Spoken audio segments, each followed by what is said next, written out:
Hi everyone. Wow, it has been a while since I've done a longer video.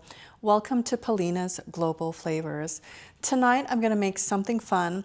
I've already shared with you a little bit of an introductory video, and we're going to make sesame balls, or Kanoom Ooloo. Kanoom Ooloo, which is how you say it in my native tongue, the Lao language. So the ingredients are broken up into three parts: the filling, and then the outer layer, so the shell, and then the crispy exterior, which is also the shell, but the sesame seeds themselves. We're going to roll the outer shell with the filling inside in raw sesame seeds, and then we're going to deep fry it, because then it's going to cause that crispy exterior texture, and it's just going to be delicious. We're going to go ahead and get started, and I'm going to bring you down to the counter to the array of ingredients. So here at the counter, I have the filling right here. It involves the dried peeled mung beans, and they truly are dried. And then here is the package of what it looks like.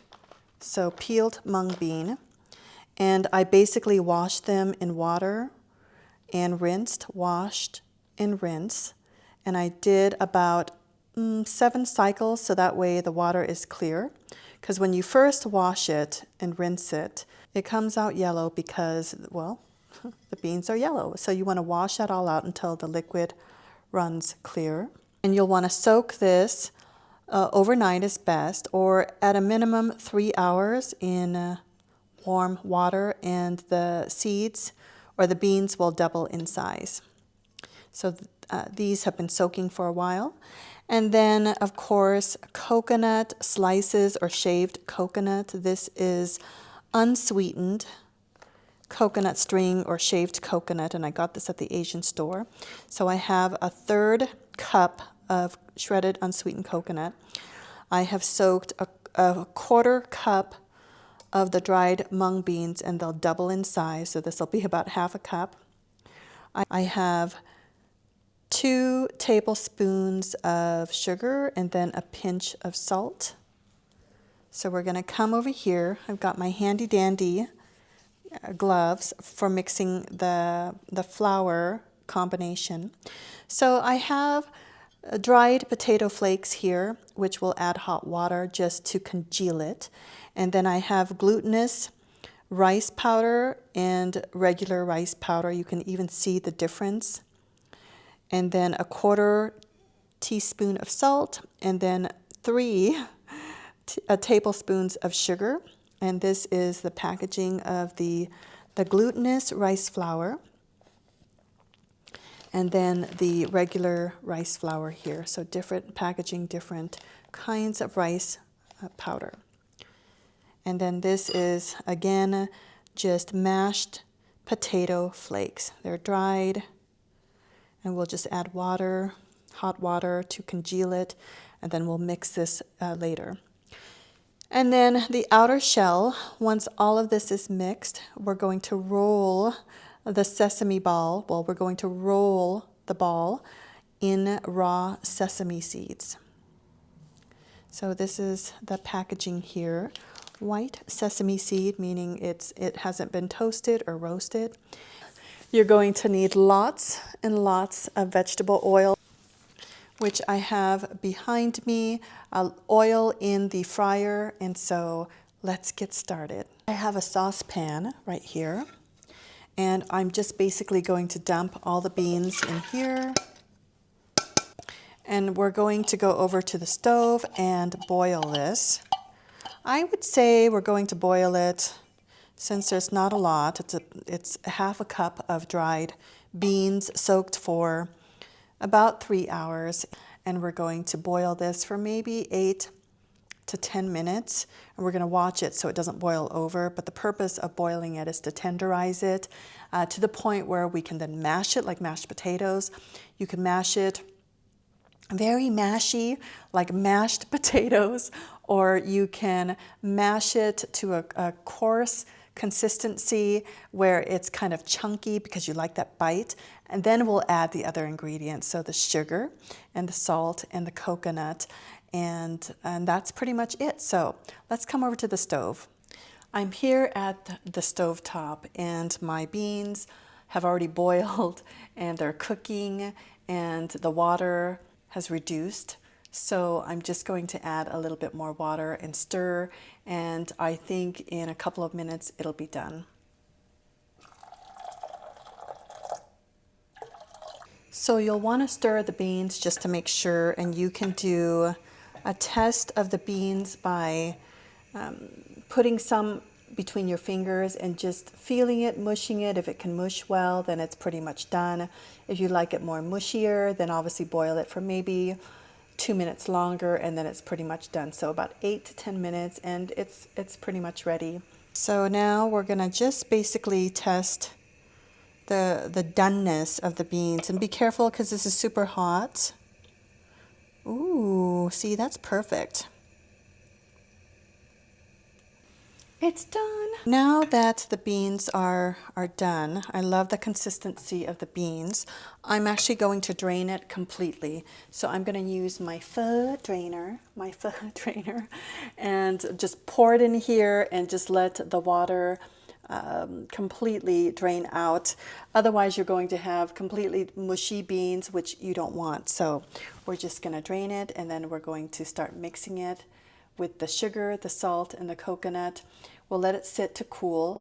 So here are the beans. They are all cooked, drained, and just ready to be combined with all of these other ingredients. So I have a 1/3 cup of the shredded coconut, as you can see here. And again, make sure it's unsweetened. Otherwise, with the sugar that you have here, it's just going to be overly too sweet. So unsweetened shredded or shaved coconut is often found in the Asian markets, or you can go on Amazon and order it. So we'll just dump it in here.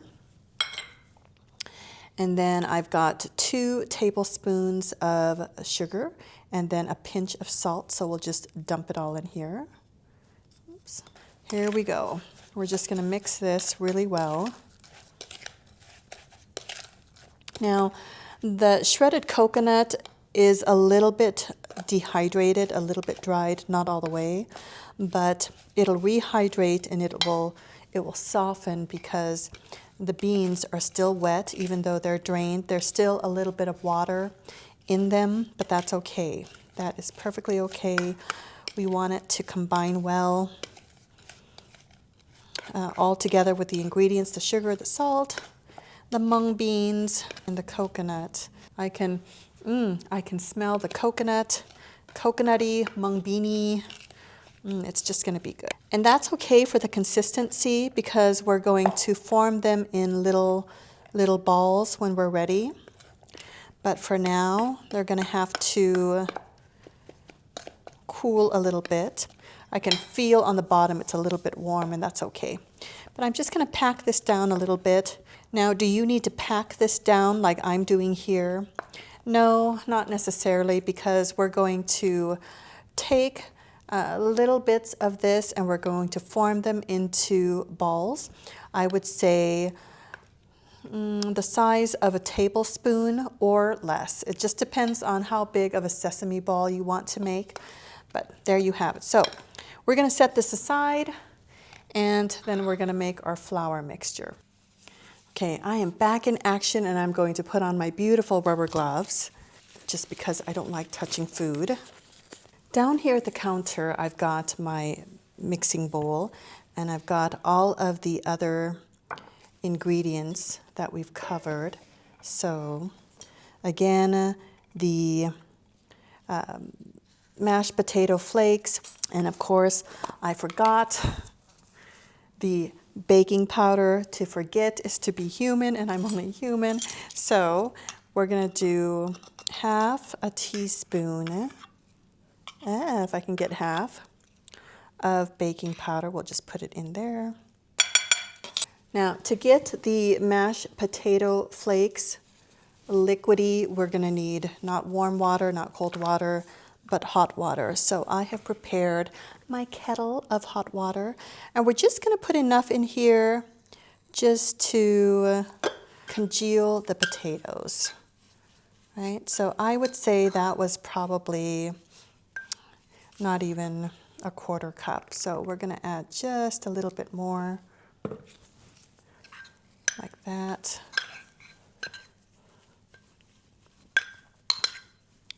And it doesn't have to be perfect. It's okay because it's going to mix in with warm water.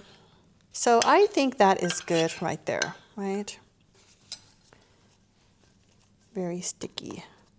And again, be careful because I just put boiling water in here, but see, it's just all sticky. It's just a ball of mashed potatoes. So we're going to stick it in here like that. And then we're going to add our half a cup of warm water. So I added warm water to this and I eyeballed it. So I think this is half a cup. It's okay. So this is warm water here. And we'll just break this down. And this is why I have the gloves, because I can just mix it like that. I guess I should have taken off my bracelet. Well, let's just do that right now.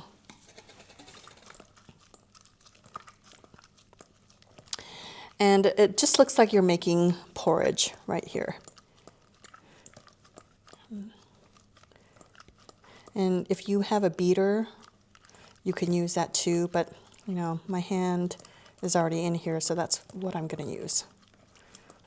If you followed along in my cooking, I often don't really use accurate measurements, which is not good, but that's just how I cook. If you prefer accurate measurement, then use a measuring cup, which I would recommend. Now we're going to add all the other flours and sugar, baking powder, and also salt, and we're just going to dump it in like so. Ooh, that's a lot of flour floating around. Okay, so there you have it. Now this looks like it is dry. Ugh. I had half a cup of warm water in here and it looks really dry. I think I'm going to add a quarter cup more warm water. Here we go. Ooh, that feels a lot better. And now I'm wondering, maybe I added too much. No, okay, it's feeling good. It feels good on my fingers. When I squeeze it, it goes right through, see, oozing through. You can see it just oozes through. As you're mixing this, and you're feeling that, ooh, it might be a little bit too dry, where when you go to squeeze the dough, you can see it crack as opposed to oozing out. Then you can add more water. I mean, I'm already feeling this, that it's a little bit too dry. But I could be wrong, right? Because I'm not completely done yet. Yeah, okay, never mind. I think it is good. Okay, yeah, that's looking really good. And now we're going to test to see if it's a perfect consistency, if it has enough moisture, or maybe it's a little bit too dry. Again, we don't want it cracking when we're frying it. So we just want that perfect balance of moisture with the dough. And so now we're going to test out to see if it's a perfect consistency or not. Right, so I'm just basically rolling it between my palms like this. Voila! And then when we squeeze it like that, you can see, right, that it's just a perfect formation. It's bending nicely. It's not cracking. And that is right there a perfect consistency. Well, I think it's perfect. So, all right, and then the mung bean mixture is perfectly cooled off, so we're going to form that into little balls. Here is my mung bean mixture, and even as I pulled it from the mixing bowl, ooh, I can smell the bean and the coconut, and it's just so yummy. All right, so what I'm going to do is just squeeze the life out of this just because I want to form it into a ball. Now, experienced sesame ball makers might say that this is not cooked enough. But I would beg to differ because it's just in a matter of how much you form it and press it. So there you go, little yummy balls. Now this is about less than an inch. Well, it all depends, right? If I'm making a perfect ball, it's less than an inch in diameter. You can add more if you'd like, if you want bigger balls. Yeah, I think that might be a good idea. So, right there, yummy. Okay, so we're gonna set that aside and we're gonna continue to make more yummy balls. All right. Okay, it doesn't have to be perfect because you know what? You're gonna put an outer shell on it, the rice flour outer shell. There you have it, the yummy balls. Now this is a small batch. Most Asians, when they cook, they're cooking for an entire village. And I like to cook like that too, but it's just my husband and I tonight. So I've made 3 balls already, and looking at this, I think this will be a total of maybe 7 balls, 7 or 8 balls, we'll see. And that's a perfect amount. If you're making a small portion, yeah, that's a perfect amount. Now for sesame balls, after you fry it and it has a crispy exterior, it is best eaten that day immediately. If you let it sit, then you let it sit. But meaning if you let it sit overnight on the counter, that the texture of that sesame ball, it just will taste a little bit stale just because you fried it in the, it's like eating French fries the next day, eating cold French fries the next day. It's limp, it's almost tasteless. If you were to fry it again, would it be just as good? I don't know. I certainly don't like leftover French fries the next day. And that would be the same as this. Okay, so we've got our dough ball, or is our ball of dough, and we're going to bring it down to the counter. There we go. And we'll just make little portions of this for now. And you're just gonna flatten this into a little circular patty like this. So we have our patty here, and then we have our yummy ball of coconut mung bean mixture, and we're just gonna place it in the middle, and then we'll just curve it in, so like that. All right, seal it. Make sure that there's no holes where the oil can rush in when you're frying it. And then you'll just roll it into a ball. So I just kind of roll it like this with the palm of my fingers. Or not my fingers, but my palms. Okay, so see, that is perfect right there. Then we'll move on to the next one. Same thing. We will roll it with our palms, and then we'll flatten it like that. Take our mung bean coconut ball, and we'll just wrap it like so. Make sure you cover all the surface of the mung bean filling. I'm salivating, I can't wait. Okay, and then you just roll it, right? Again, roll it, not with your fingers, but with the palms of your hands, like that. Ta-da! Okay. So now we're going to roll the balls in the raw sesame seeds. Right here, we're just gonna take, and you know, it's not gonna keep its perfect circular form. That's okay, because when you fry it up, it'll swell. The heat will cause it to swell, and that's what we're aiming for, right? It looks like it's well coated. That's great, because when you fry it, the heat will make the ball swollen, and so you'll see that the sesame seeds will be spread throughout. the last one. It's a cute nugget of rice, flour, sesame, ooey gooey goodness with mung beans and coconut. Oh, I can't wait. Okay, now we're gonna go to the fryer. I've got my raw my raw balls of yumminess, and we're going to carefully enter them into the hot oil. We're going to take a spoon and I'm going to carefully put one on the spoon and then gently lower it into the fryer, just like that. And then gently lower it in.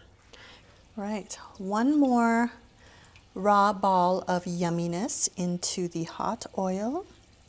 And we have this at 350 degrees, not 400, because you certainly don't want to burn the outside and have it be raw dough on the inside. The mung bean coconut filling is already cooked, so that is good. And what you want is just a nice, steady, crispy, round mound of goodness. When you bite into it, you just get this perfect level of crispiness and then the ooey gooey inside. So we're gonna fry this up for maybe 15 to 20 minutes on 350, and we're gonna constantly watch it so that way it cooks evenly. We'll wanna rotate it every so often. Ooh, look at these. They're almost done. Just a couple minutes longer. Ooh, golden brown. I think we can pull these out. We'll go ahead and put them here. Let's do another. Wow, can't wait. Ooh, these are beautiful. My sesame balls, crispy and beautiful. Oh my goodness, look at this. You can hear it even.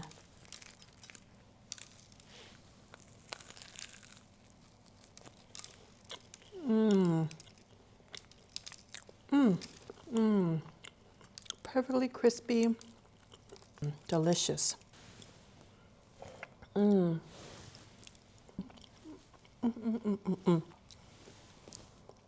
Sesame balls, perfectly crispy, yumminess. Thank you for watching Polina's Global Flavors. I hope you like this recipe. Give it a try. If the dough is a little bit too dry, just add more water. If the mung bean mixture is a little bit too dry to your liking, you can add, I would give it a teaspoon of water to the mixture when you mix the mung beans and the coconut and the sugar and the pinch of salt, just a teaspoon of water.